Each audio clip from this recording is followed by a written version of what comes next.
Hi there, welcome to the Gardens and Graveyard channel. My name is Charisma, and today we're meeting in the backyard and we're going to take a look at what the backyard looks like in October on the Oregon coast in a Zone 9A. And I'm showing this to you today because if weather permits and time allots in 2 days, this garden is going to look completely different because I'm going to be pretty much cleaning out every container and emptying all the spaces and cutting down all the perennials. It's just going to be like an empty slate, which I'm really looking forward to because things are looking very tired.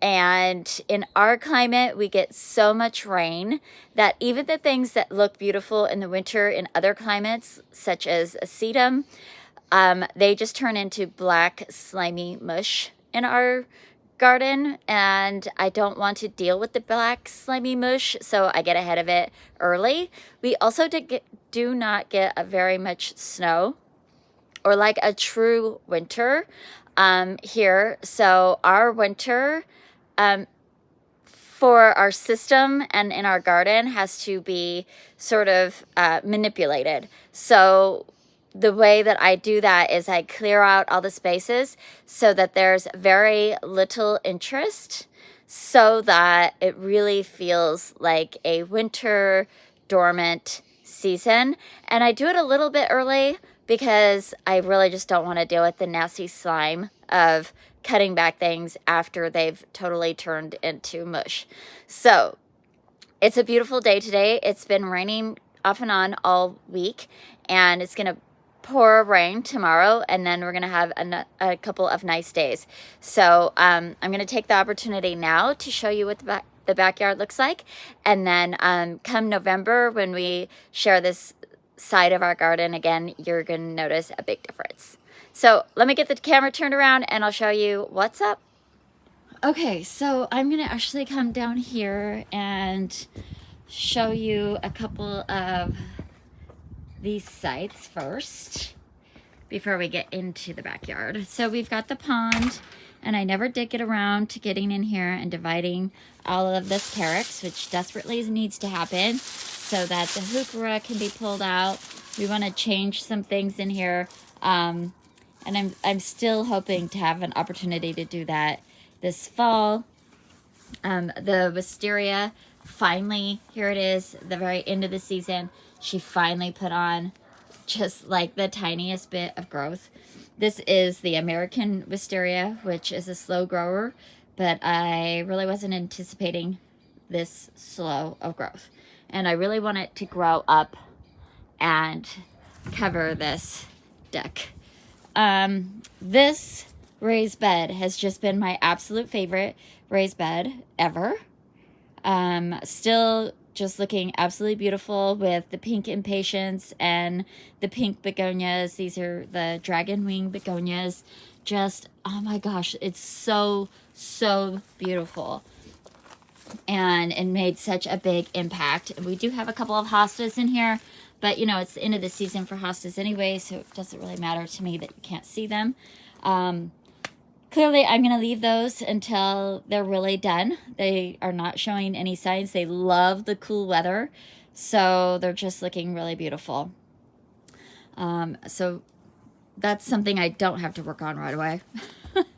The rest of the yard, though, let's take a look through here. Definitely time to cut back my honeysuckle. It has dropped all of its leaves. I won't be cutting this all the way to a rejuvenation prune. It's just going to get cut out of the eaves and, you know, just kind of trimmed up and you know, back where it belongs, I guess. Okay, so let's see. Along this way, we have a lot of native violas. We also have the saxifraga. In the hot weather, they started to kind of brown out, but they're starting to flush back out and put a lot of like new pups. You can see the kind of bright green. So that's kind of fun. We have this climbing hydrangea that we've been keeping alive. I hope. It's been a little bit of a struggle. It broke off of the main plant, and we have been able to keep it going. So we're still babying it along. This butterfly garden, which was a spiral and it had layers. This is the 3rd season, I believe, maybe 4th season. It no longer has layers. It has, you know, decomposed and compacted down, and it doesn't have layers anymore. The sedum has completely splayed out because it gets way too much water, and the seed heads are absolutely gorgeous. They will dry, so I'm going to come in and cut the seed heads. You can see new ones down here. I'm going to cut these all back, and we're going to dig this up and plant them in a different part of the garden that doesn't get quite as much water and a lot more sun. Then we have this section of oregano right here. The bees absolutely go nuts, but the oregano has kind of taken over the bed. I keep corralling it over here. But it is done for the season. So again, just cut it all the way back. We'll dig up a chunk of it, save it, and we'll probably plant it back in this garden again because the bees love it so much. And we'll just have to keep playing with it. The garden itself is going to get reconfigured. I'm going to expand it. It's going to have a slightly different shape that's just easier to maintain. And we'll talk about that in another video, but yeah, those are the 2 main plants in here. We also have a painted Indian feather. This is the Proven Winners variety. I think it's Petite Pink. It is a perennial in my garden, so I'll cut it back, dig it up, put it in a pot, and we'll save it to plant next spring after we've refigured this garden. I also bought some Jacob's Klein bee balm that is in a pot, so she'll just hang out in her pot. She's turned her fall colors. It'll just hang out in here until next year. These are annual calendula, and this is saffron. Look at what it did. Isn't that strange? Is that what it's supposed to do? I don't know. It's just like, this is what happens in the rain. I don't really get a true seed because the rain gets them all mushy. Looks like you can see the seeds started to form on this calendula, but then you see it's all like brown and mushy, and then it just turns into mush instead of actual seeds. So that's kind of what happens to a lot of our seeds here in this garden. Not a whole lot more to say about this area. All the Brodies are done for the season. The rose still has a little smattering of roses here and there. As the weather cools off, it just gets less and less roses. These pots have, what are those things called?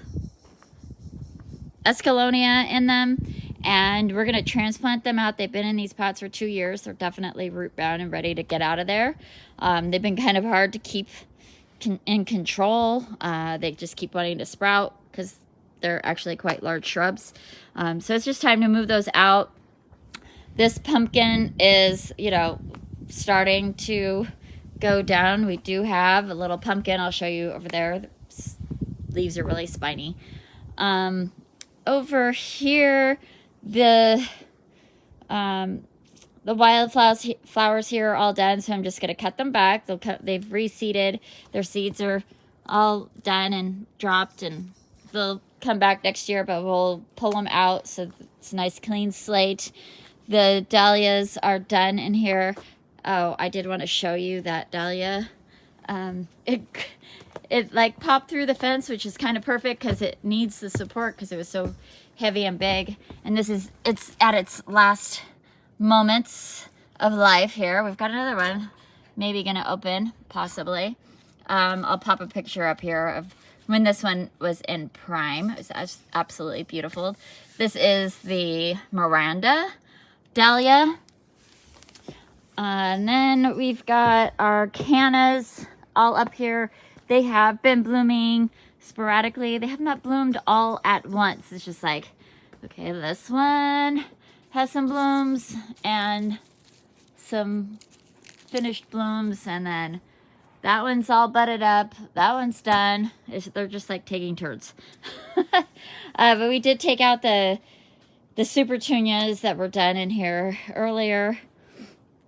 Over on this side in Spencer's little corner garden, still looking pretty fantastic. We've got the basket of gold or whatever they are, the pink bacopa, these fuchsia snapdragons that I'm going to transplant to another part of the garden later today, actually. And then finally, the black-eyed Susan vine and nasturtium have succumbed to the cold weather, and it's time to pull those out. We'll cut back all of our lamb's ear, and they'll just be a nice evergreen mat. And over on this side, the cyclamen have started blooming. You could see the white ones down there, and a red begonia is blooming right there. And looks like that one's done. What is this? Is this a...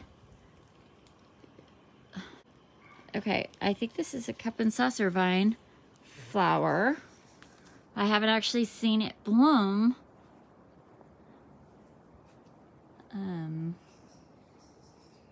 Okay. To ask Spencer about that, because that's certainly a cup and saucer vine flower. And this is the cup and saucer vine that has started to succumb to the cold weather. It is climbing up in the maple, but I haven't actually seen it. I didn't get to see that bloom on the vine. Interesting. Okay, well, anyway, so obviously that's pretty much done. We've got a couple of kaffir lilies blooming, and this one's sneaking up through the fence, or through the fence and through the bench there. This vine